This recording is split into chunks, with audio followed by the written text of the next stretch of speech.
You're listening to the Well Woman podcast. I'm your host, Jema, women's menstrual cycle educator, natural fertility coach, and daytime mermaid. This is a place where we discuss all things periods, poo, ovulation, fertility, and sex. Join me weekly as we rediscover our menstrual cycles, unlock its superpowers, and guide you back into your cyclical nature.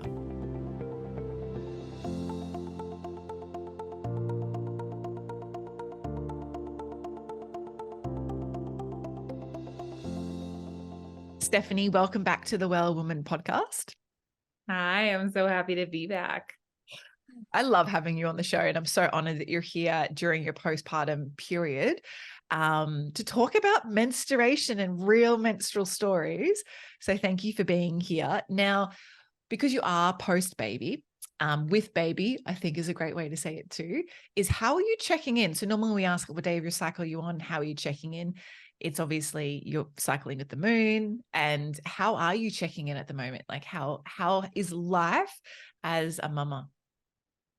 Life as a mama is a lot of fun. It's also super humbling. And like just when I feel like we're in a really good groove, something comes and is like, it's interesting. I had a really good friend over like maybe a month postpartum, and she was asking me how, things were going. And I was like, honestly, it hasn't been that hard. And I feel like since then, God was like, you don't think this is hard?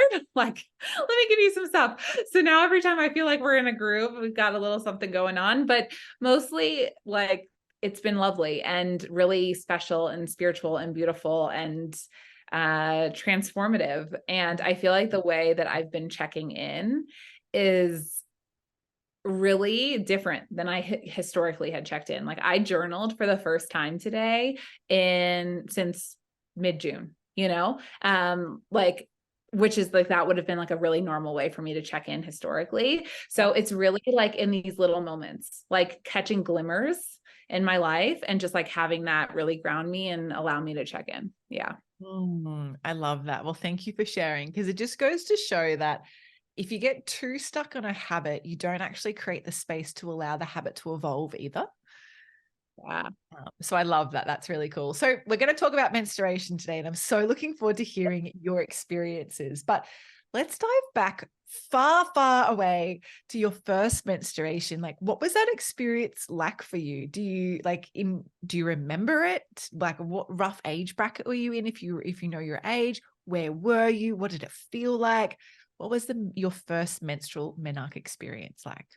Yeah, it's interesting because as someone who works in the menstrual space, like I've thought about this a lot, that I would think that I would remember it better.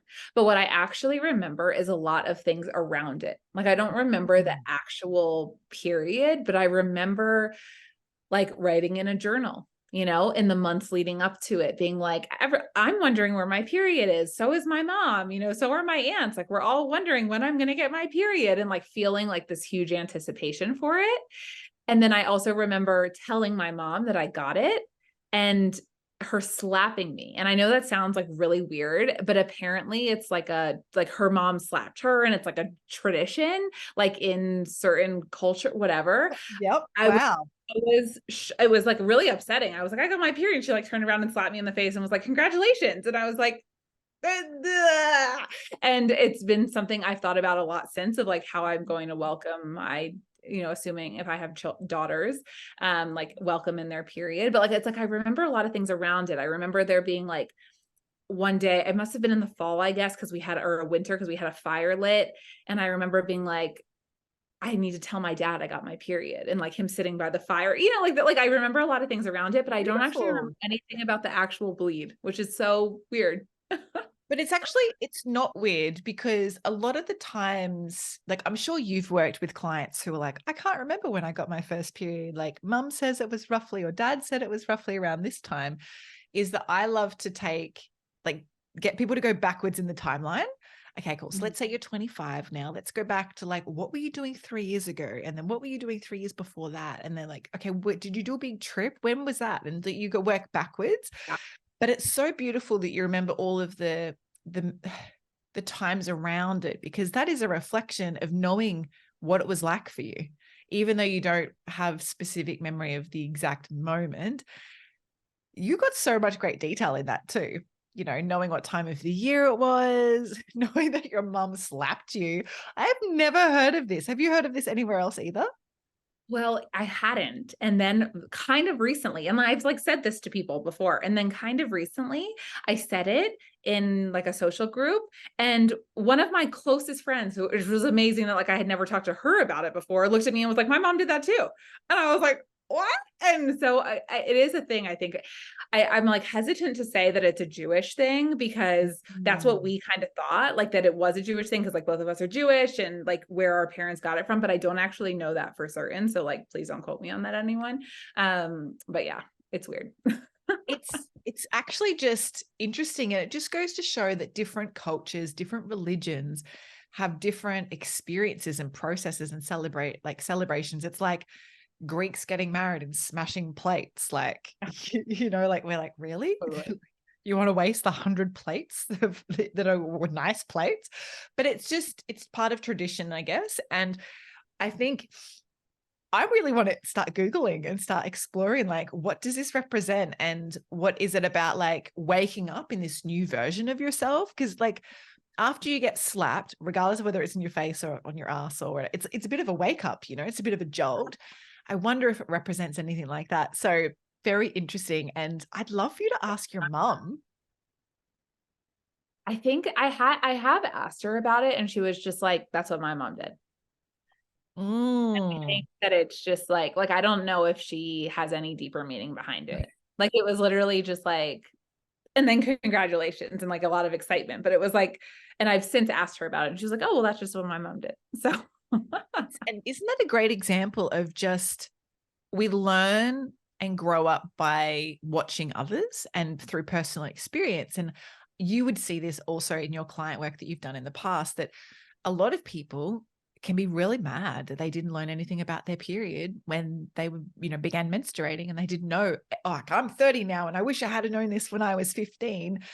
It's not your mother's fault or your father's fault, but they weren't taught either. And it's like the generational passing down of the slap at Menarche, as we're talking about for you.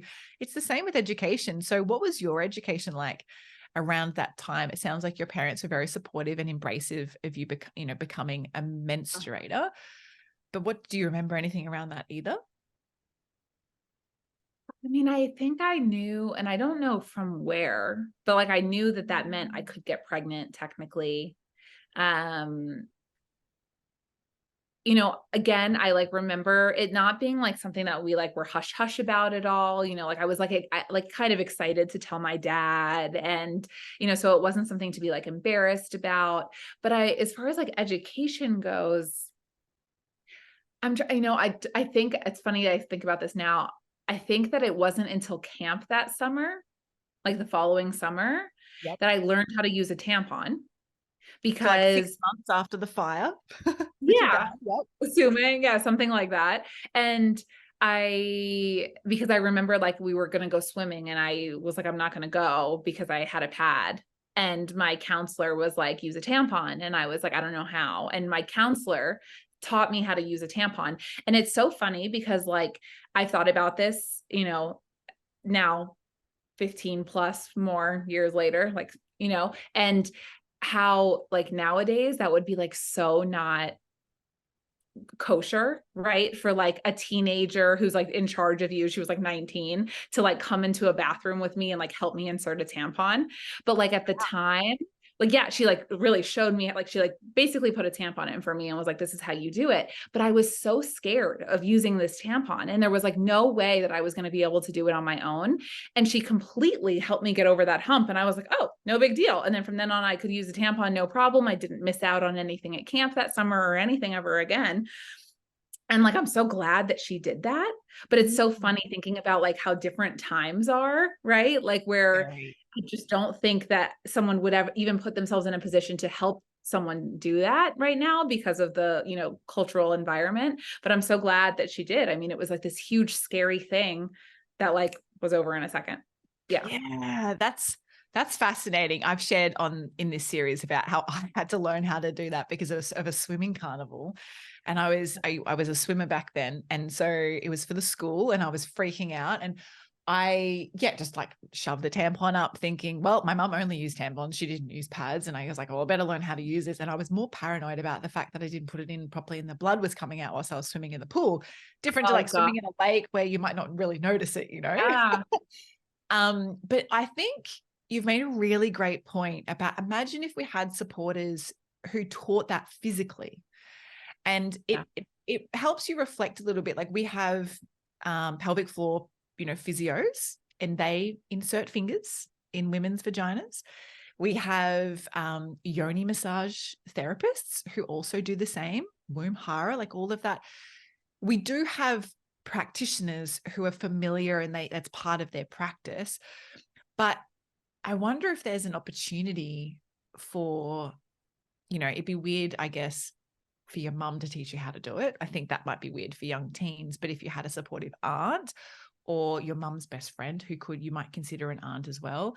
Or if there was someone who you could take to see to like teach you physically how to do this stuff, or watching someone else do it.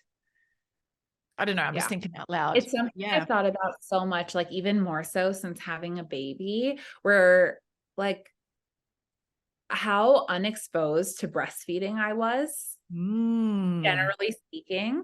Like, even though I have a lot of, friends who've had babies and who all breastfed, I could count on the one hand how many people I'd been in really close contact with while they were breastfeeding.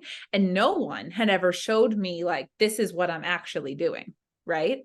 And, like many lactation consultants later and hundreds of dollars spent, like it's something that I think we've lost, right? Like when we aren't living in community and like living in villages and cultures. And I think that when we apply the same like thing around wisdom around anything when it comes to being a woman, right? Wisdom around pregnancy, birth, breastfeeding, getting your period, menopause even, right? Like how can we help other women learn by osmosis? Because I think we're missing that really like connective piece. And I 100% agree with you. Like, could we make a world where it's not weird for your like mom or aunt or older sister or whoever, and like you're not sitting in a bathroom by yourself scared reading the insert being like, how the fuck do I, excuse me, I don't know if I'm allowed to say that, but like how the hell do I do this?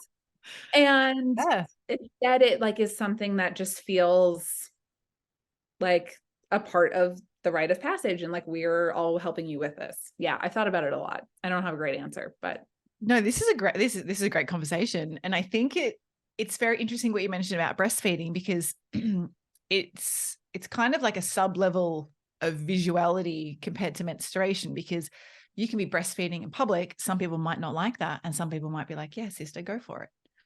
And so it's interesting. Like I've seen reports about like women being told not to breastfeed on planes because their nipples are showing. I've been, I know in the environment where I live, so the city that I live in, that, women breastfeeding in supermarkets have been asked to leave or go to the parental room, like the toilet room for the parents to breastfeed in there.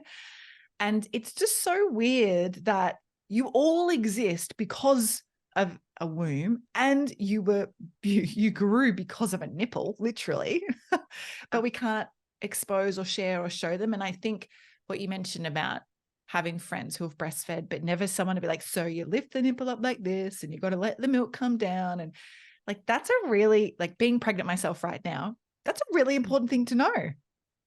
oh yeah. And like if I could go back around the breastfeeding, like I could have, like, when I'm sitting with a friend who's breastfeeding, like I could be like, can you show me what you're doing? Like, because I mean, it is a skill, and like it is something that like you have to learn. And I had this interesting experience just this weekend where it was Rosh Hashanah, which is like the Jewish New Year. And I went to like somewhere I'd never been before, where like they were hosting a bunch of people for like a big dinner, and there was a service ahead of time. And the woman who was hosting it, she has 8 kids. The oldest is 26 and the youngest just turned 11. Wow. And I asked her, it was because it's like kind of a religious space. I'm like all for breastfeeding in public, but it was kind of a religious space. I'd never been there before. I wanted to be respectful. And so I said to her, is there somewhere I can go to nurse the baby? And she brought her daughter, she called her 11-year-old over, who just turned 11. And she was like, can you show Stefanie somewhere she can go nurse the baby? And I was thinking about it. I was like, I don't even know if at 11 years old, I would have known what that meant, that like what it meant to nurse a baby. Like, you know, and she like was like, I don't, like, you could be in here. If it's not private enough for you, I can bring you somewhere else. Like, this little girl had so much like maturation about it. And I think it's because she has these older siblings who have young kids, right? Who have babies, and she's around it. And I'm like, at 11 years old, you were around more breastfeeding than I had ever been in my life. And like, what a gift. So yeah. And thinking about her too, in this context of menstruation, like, I wonder what it's like if you have 4 older sisters who've all done it, to like welcome you in that way. Right. And how do we create that even if you're not in a big family? Like, yes, I just want to say yes, like how important and magical. And I think this is where the sisterhood circle and sitting in circle is really important. And, you know, you might not be sitting in circle around a fireplace anymore, but you can still sit in circle around the cafe table. You can still sit in circle around the dinner table at someone's house, at potluck lunch or something like that. So that we still have opportunities for it. But we live, like, we could go on so many rants here, but we live in such isolation and so much distraction that we've lost that really great connection. And I think also COVID, the few years of COVID's experience, has also created more of a divide there. But what a great gift to have other people who can educate and guide in that way, who might not necessarily be your mother. And from sitting in circle with a lot of Marga women, so a lot of, we'll say, postmenopausal 60-year-old women, beautiful women that I've sat in circle with for a long time, and very deep circle work too, is that they're the educators for the teenagers whilst the mothers are still going through their own menopausal journey. And I think there's this divide, like the generational divide between like, man, like, I don't want to hang out with my grandma. She doesn't even get me, or she's, you know, like, I never got that experience because both my grandmothers passed away, you know, earlier than my 20s. But yeah, it's just imagine. And what needs to happen to make that occur. Totally. Yeah. And it's an interesting thing. Like, I remember I had this, talking about like funny period stories. I went to Mexico. I was supposed to get married in 2021, and we pushed it for a year because of restrictions in California. And so the weekend that I was supposed to get married, we went to Mexico for a week. We were like, okay, let's just like go. And we, you know, stayed at this like all-inclusive resort. And I got my period, I think I was like finishing it like right as we got there, you know? And it was gone. And then we had sex and like went out to dinner that night at one of the places, and it came back like while I was, you know, there, and I like bled through my dress. It was like on the chair. It was like this whole kind of funny thing. Like, I think in a previous or like another version of myself, I would have been like super embarrassed, but I was just like cracking up. And I posted about it on Instagram afterwards. And I was like, does anyone have this where like your period's over and then you have sex and then it like comes back? And it was like fascinating how many people were like, oh my God, me, like, and it like started this like really vibrant conversation about that. And so many people were like, oh my God, I've never talked to anyone about this, but that happens to me all the time. And like, it was just so, I think, healing, and also an invitation that we can sit in circle, like around the world, right? By just like sharing experiences and being like, who else bled through their dress and onto the nice chair at the restaurant because they had sex before they went out for dinner and they thought their period was over. And so I just like think it's also really healing when we share our stories, funny, not funny, you know, all in between, and allow like other women to see us doing that. So powerful, like really, really powerful. I've had a story like that too. And I've also been like, no, we can't have sex yet because I've just finished menstruating and we have to wait till tomorrow. And I don't know, like there's no sciencey reason why that would happen. But I really feel like if you're poking and prodding along enough in your cervix, just open things up a little bit. Yeah. That cervical plug might not be fully formed. You're just helping move things around a little bit. It's definitely possible. And I love that you shared that in this series. So thank you so much. Let's go back to what you were sharing about your counselor. Now, in Australia, we call a counselor like a different thing to what you're talking about, who, the counselor, it's more like a therapist in Australia, but who taught you how to use a tampon. Oh no, but so it wasn't a therapist. it's, Like I know, for your summer camp, it was more like someone who guides and supports you, right? it's like the person who, like, if we're all like 11 years old and sleeping in a cabin, she's like the 19-year-old who sleeps in the cabin, who's in charge of making sure we get to all of our activities. Yeah, perfect. Called a therapist. Yeah. Oh, weird. Yeah, like we might call that a support leader or a team leader or something like that. Okay. I don't know. Anyway, just to kind of preface that for everybody else, so they're not like, oh, that's really weird. But tampons, that's how you learn how to use tampons. So you would have been quite young at that age bracket, still a teenager-ish. So so moving into like becoming an adult, what have been your period products of choice, and what was your menstrual experience like? Like, because I know now you work in women's hormones and fertility and expert and doula and all that stuff. Did you have a personal menstrual experience that led you to wanting to learn about this particular area of women's health? Yeah, I did. So I only had a few periods. I think I was probably like 11 when I got my period. And by the time I was into my 12th year, I went on hormonal birth control because I had really painful periods, like calling my mom, at school, like, I'm throwing up, you need to come get me. And they took me to an OBGYN who was like, well, here's some birth control pills. And my aunt had endometriosis, and it caused a lot of fertility issues for her.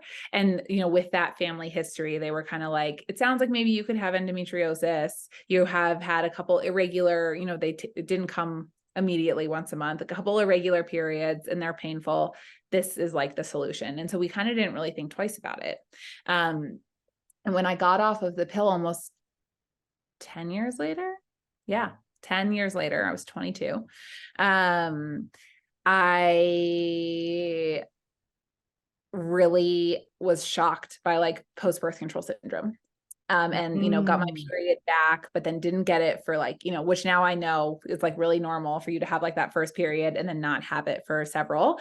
But I just was like obsessed because I so badly wanted to be a mom. And I was so nervous about, needing support with that. And so I was like, I need to learn everything I can about this cycle. And that really started my whole journey there. And also, like, now in hindsight, like, makes me just so passionate about not only helping people who come to me when they're 30, right, but helping people when they're 12 so that they have the proper education to not need me when they're 30.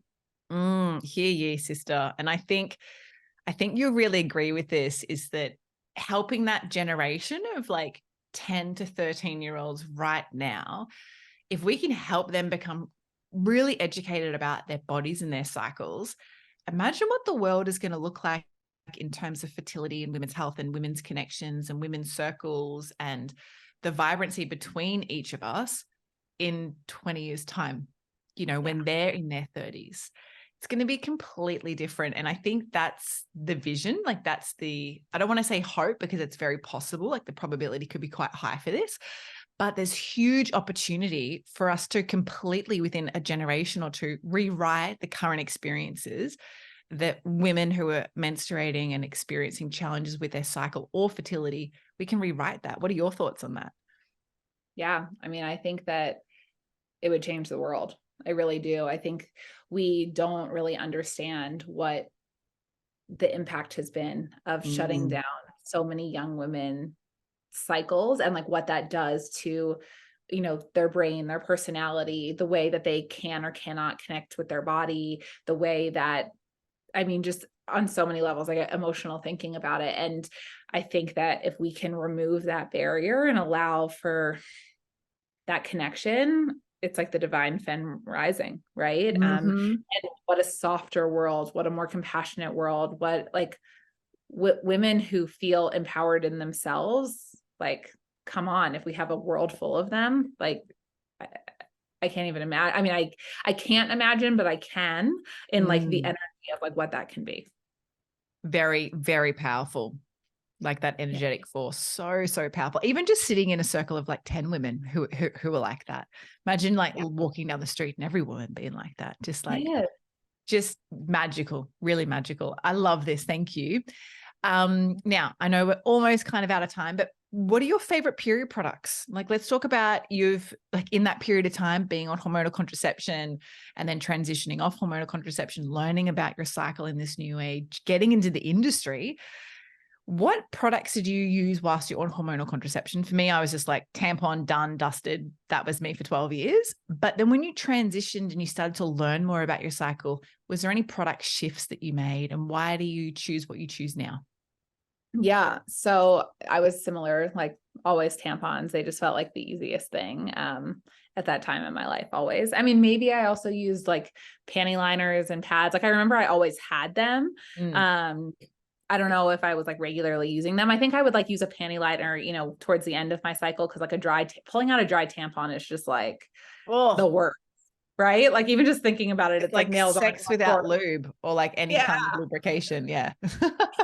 So bad. So I feel like I was always like team panty liner. Once it was like I had a light tampon in that wasn't soaked, I was like, all right, panty liner. But in more recent years, I switched over to a menstrual cup, and I really loved using a menstrual cup because I loved being able to see how much I was bleeding. I loved being able to really look at like the consistency, the color. It really like helped me get in touch with my cycle.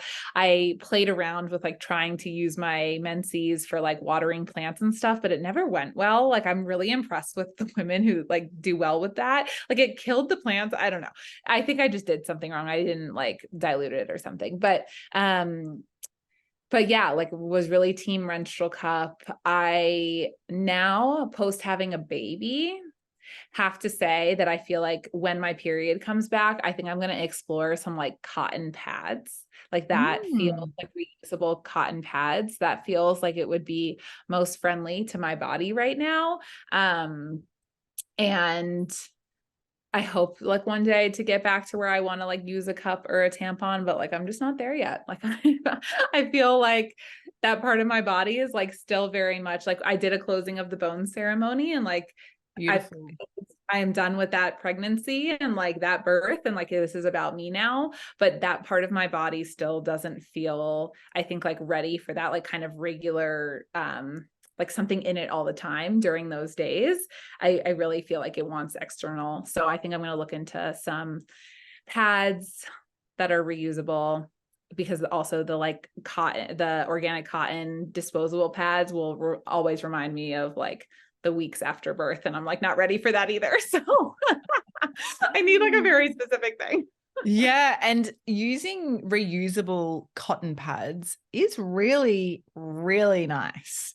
And I think too, being someone who's like a cup user or a tampon user, and this is for everybody listening, this isn't just for us in our conversation, is that it's nice to experience what it feels like. And I can imagine after giving birth, like vaginal childbirth, is that it's like opening and nourished, and it's still a sacred space, and you are going to tune in even more to like what it feels like to be a menstruator, because you've got an even deeper body awareness that only comes through the process of motherhood, pregnancy, and birth, right? So that's really, really beautiful. So I know there's not huge. I also really, I forgot that I went through a phase where I used the like Thinks is what we had in the underwear. Yep. Period underwear. And I actually really did like that. But then there were some reports about them having like some not good stuff in them, like some chemicals. And so I switched away from that. But I forgot that I did really like that. And I would love to find a chemical-free version of that. Now, this is not like, I don't make money from this, but Salt in America, and it's Salt with 2 A's, SAALT, really great period underwear. And they don't have that same thing that Thinks mentioned that they have in theirs. So you can investigate. They're also a B Corp company. Little plug for them. They're my favorite period underwear that I wear. And they're so, so light and comfy. I've not worn Thinks because, you know, I buy Salt from America. Like I buy Salt from America and like I get them shipped to Australia because of that. Whereas I don't think there's any specific brands that I'm aware of anyway that are all 100%, you know, great for your body. But yeah, that's that. So Salt, they do cups and discs. That's how they started. But they have a disc cup cleaner, like a steamer for your cup. Cool. Really cool. Really, it's like not super big, and you just plug it in. You don't need to use a microwave, because I did receive someone sent me one and you had to use a microwave for it. I'm like, I haven't had a microwave in 15 years. Like, how am I going to use this thing? I used to just boil mine like on the That's what I range. did. And when I lived with roommates, it was like so funny. Like my guy roommate would be like, "What are you doing?" And I was like, "Do you really want to know?" Come closer. Let me show you. With our shared kitchen stuff. No, that's perfect. Hey, like, we need to normalize all of those types of things. So Totally. I love that you did that. So thanks for sharing about products. Now we are almost out of time. So I wanted to get you to share, how can people come and learn more about you and the work that you do if they want to connect with you? Totally. Yeah. Come say hey on Instagram. That's like my primary platform. Stefanie Adler Wellness. Stefanie is with an F and an IE at the end. There's like 100 million ways to spell Stefanie. So if you're curious, let me know.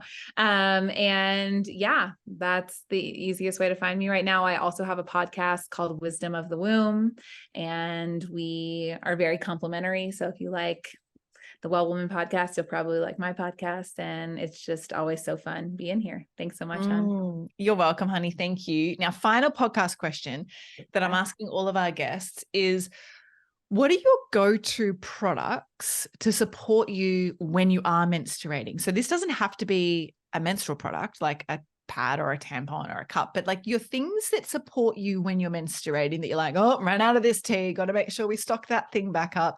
What are your go-tos? Yeah. It's interesting, having not had a period in over a year at this point, trying to like remember, even when I don't have cramps, I really love using a heating pad just to like keep the area warm. And like in Chinese medicine, it's like really important that we always have that space warm. And so very much like team heating pad or like hot water bottle under a blanket, kind of just like creating that cocoon.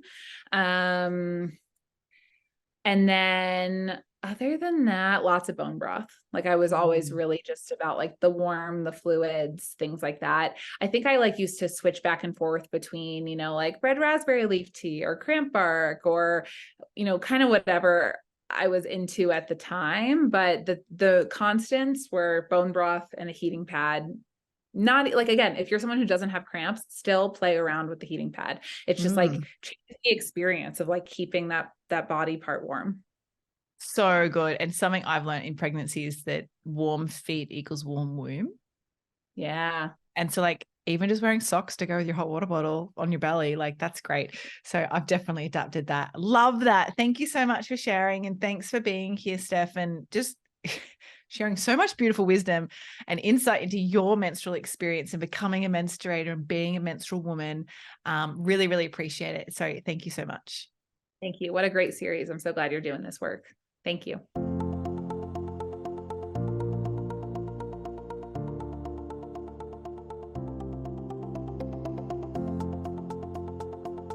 Thank you so much for tuning into every episode of the Well Woman podcast. For everything we mentioned in today's episode, you can find this in the show notes over at wellsome.com/podcast. If this episode excited you, please hit follow on Spotify, which means all of my episodes will pop up in your feed weekly so you never miss a weekly drop.